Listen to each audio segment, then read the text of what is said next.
This is the Padua Podcast Network.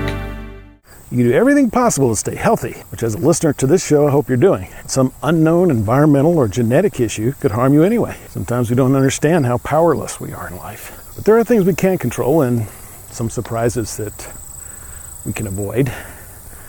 We need to plan. Running a Fever, episode 180, How to Avoid Stress.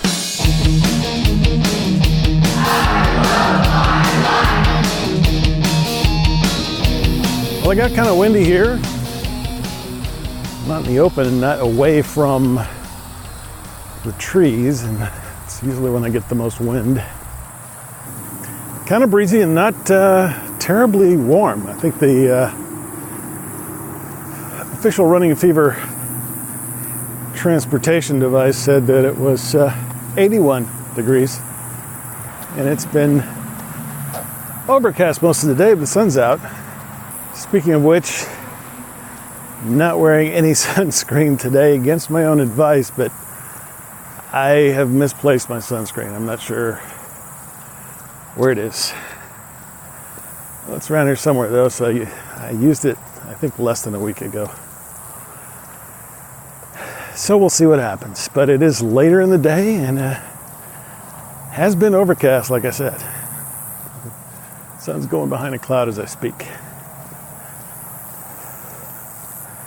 Also had a lot of rain. Backyard is kind of like a tropical rainforest right now. It's just gotten so out of hand. I think it's been 3 weeks of pretty heavy rain on and off. It's been rare to have 2 days without rain. Finally mowed the front yard yesterday after about 24 hours without rain. It was still kind of wet, but didn't have much of a choice. So I got a little bit of exercise that way yesterday. Still trying to get my 6,000 steps in at work. And today got pretty close. It's hard to see my watch in the sun, but yeah, I've already got over 9,000 steps right now. So looking pretty good on that front. I don't know, as of this morning, not much has changed. I'm still, I think, 27% body fat. But I'm getting a little nervous because biometric screening is coming up for me in another 3 weeks. And I don't have a lot of I don't have a lot of room for error, put it that way. Still working on that, but over the weekend I did hit a high in terms of my weight, probably for over a year. It's 233, I think. So that is up there. But this morning, 223, 27% body fat. So not too worried about that, but I've got to be sure that I'm not overdoing it on my cheat days or meals or whatever they are. I need to probably get down to one cheat meal, eat out for that, so I don't have to buy anything, and be done with it. And go back to the sort of healthy eating I'm used to. And healthy, you know, like I said, it's not necessarily what you eat, but also how much. You need to be moderate in that. So that's where I still have problems, because I've still got this stuff around, you know, if I eat too much of it. So yeah, you can kind of tell I've been out of this game. Haven't been working out. Haven't been eating very well for the last 2 or 3 weeks.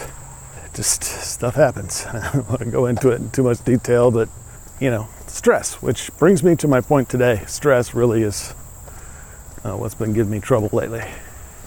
So today's topic is how to avoid stress. So, you know, I mean, how many times have I said stress is a vicious killer, slayer of men, a menace to all earthly life? Well, today I want to talk about how to avoid it so we can live longer, happier, healthy lives. Healthier lives right to the very end. So Speaking from my own experience, I'm 53 years old, moved over 20 times, had just as many jobs, almost as many employers. Started and shut down several small businesses. I've had health issues, including an $8,000 night in the hospital when I had no insurance. I've had high income, I've had low income, I've had negative net worth. I've had unmanageable levels of debt. I've been in and out of numerous relationships as a lifelong bachelor, and more stressful situations that I won't mention here. Basically, I feel highly qualified to talk about having stress. You know, every time I think about complicating my life again, which I'm always doing, I should really think about times like this. You know, it's simplicity that really is such a value. So I need to think about that the next time I want to complicate my life with something more complicated. But we all have stress. I mean, no matter what your situation, it's just a part of life. And without it, we'd be even worse off. It's a survival mechanism. It kicks our bodies into high gear when we're taken by surprise with a serious threat, so we can do what needs to be done. I was thinking about this in regards to the human animal and other animals. Very few animals live longer than humans. Perhaps some tortoises and elephants and maybe different kinds of parrots.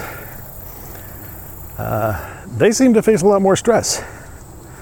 They can't go to the grocery store to get food or even to the soup kitchen.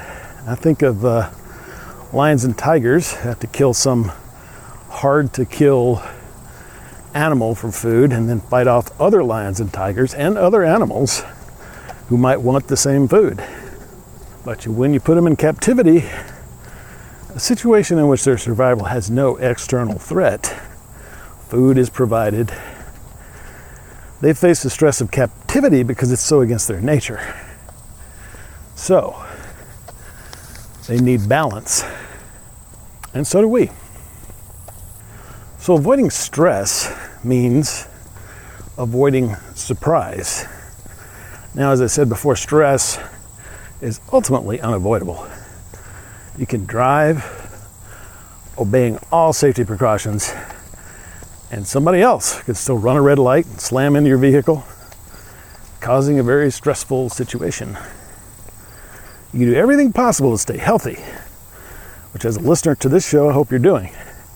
Some unknown environmental or genetic issue could harm you anyway. These things are going to happen. Sometimes we don't understand how powerless we are in life. But there are things we can control and some surprises that we can avoid. We need to plan. What can we plan for? There are a couple of categories. One is contains the things that we know are going to happen. Death, health issues, taxes, the need for food, shelter, clothing. For most of us, a vehicle and a job, which is going to change over time. Children, spouse, education, retirement.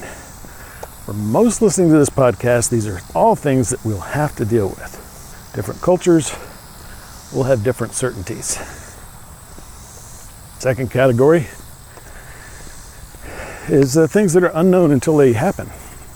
There are always ways to expect the unexpected and prepare for the unknown.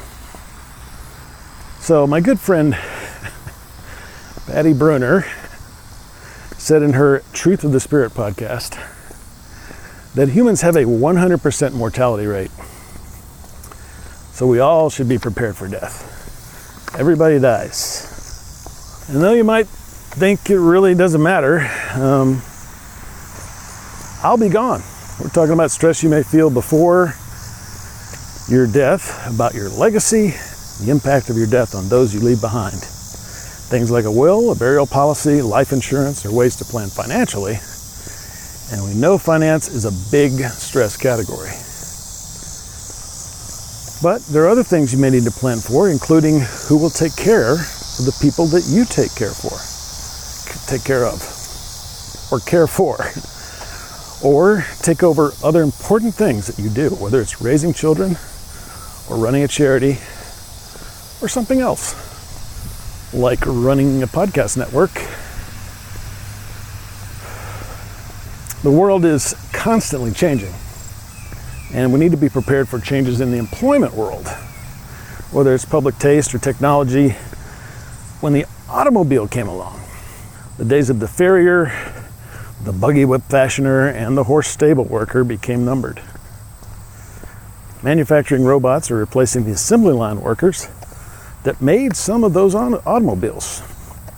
So think about the education and training you may need to be employable when changes take place, not if they take place. I was just thinking about, there are some professions that don't change a lot as far as what you actually do and the material you have to work with. For example, if you're a writer today, sure, you have computers, you have the internet to use for your research, but if you want to, you can still do research in a library the same way you might have done 100 years ago. You can still write on a typewriter if you want to. But if your job is, repairing typewriters, you're not going to be able to do that very well. It's going to be kind of hard to make a living repairing typewriters because you'll only be serving those few writers who really want to use a typewriter. But, if you're a professional violinist, I can't believe I'm just talking about artists here, really. Hasn't changed a whole lot. Obviously, if you're in a technical or medical field, there are many things you have to keep up with. If you're in business, that changes rapidly. Most of the things we do change over time, and not just because of technological advancements, but because of advancements in and changes in the way people relate and do things. Be ready for a job change or a change in your job. Long-term care is enormously expensive. I really had no idea until I kind of looked recently, and if you need skilled nursing care on a long-term basis, that can cost $7,000 a month, which is a lot. That's why people run out of money. $7,000 a month. And a lot of people fall in this category at some point in their lives. Many of us will need this. We need to plan for it, not just by buying insurance and saving money, but by structuring our assets to take advantage of government assistance that we have paid for in taxes throughout our lives and will almost certainly need. Many people don't plan. They wind up losing their homes and living the end of their lives at a near poverty existence, which also severely limits the choices available and the kind of lifestyle you can have. Medicaid planning is not something you can do when you need it. By then, it's already too late. Insurance can help soften the blow of unexpected expenses other than death. These may come up due to sudden disability or aforementioned traffic accident, and everyone should have an emergency fund, ideally containing at least a year of expenses. A year is probably about all you should ever need, I would think.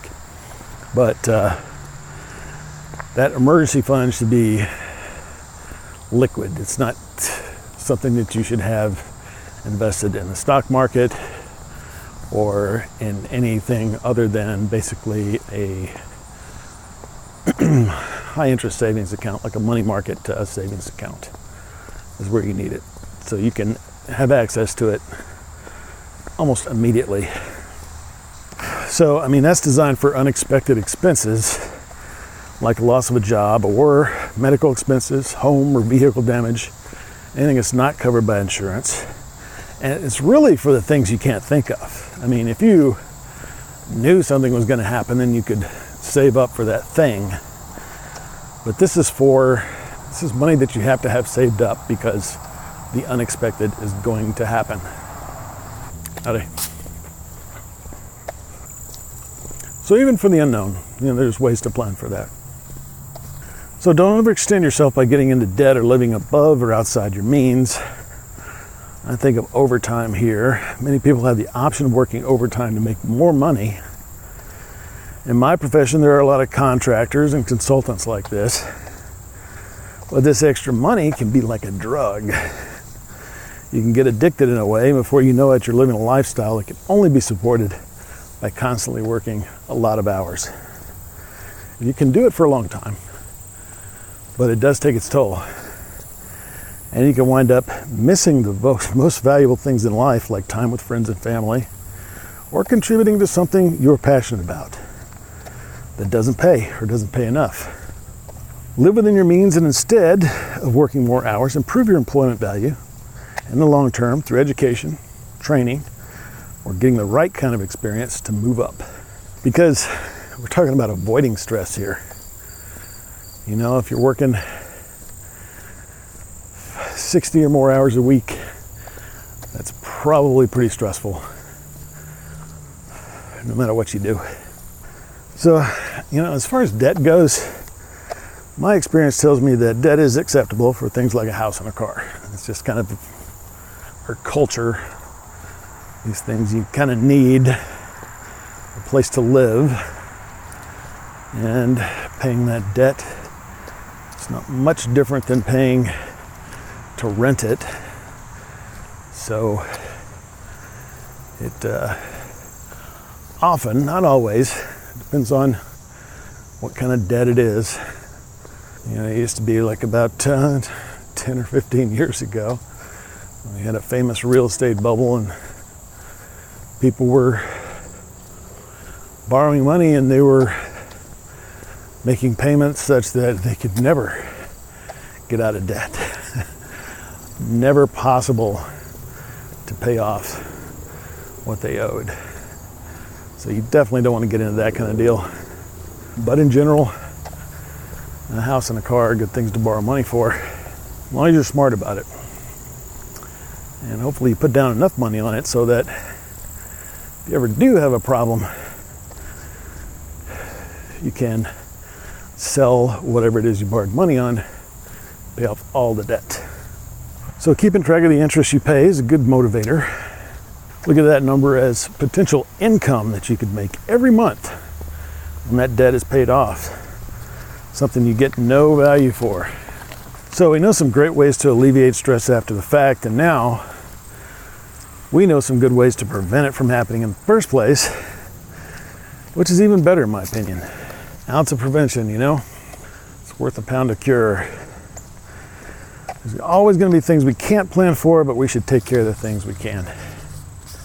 I am a big kind of planner. I really like to have things planned, and I really don't like surprises, which I'm sure some people really like. So after being kind of away from exercising for a while, I'm feeling kind of weak today. No doubt that I'll make it, but I'm already feeling a little soreness in my back, and those kind of things that crop up when I'm not in as good a shape as I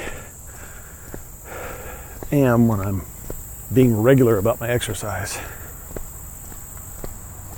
So I hope you've enjoyed this episode about stress and avoiding it, and I hope you got the fever for running a fever. And I'll talk to you next time.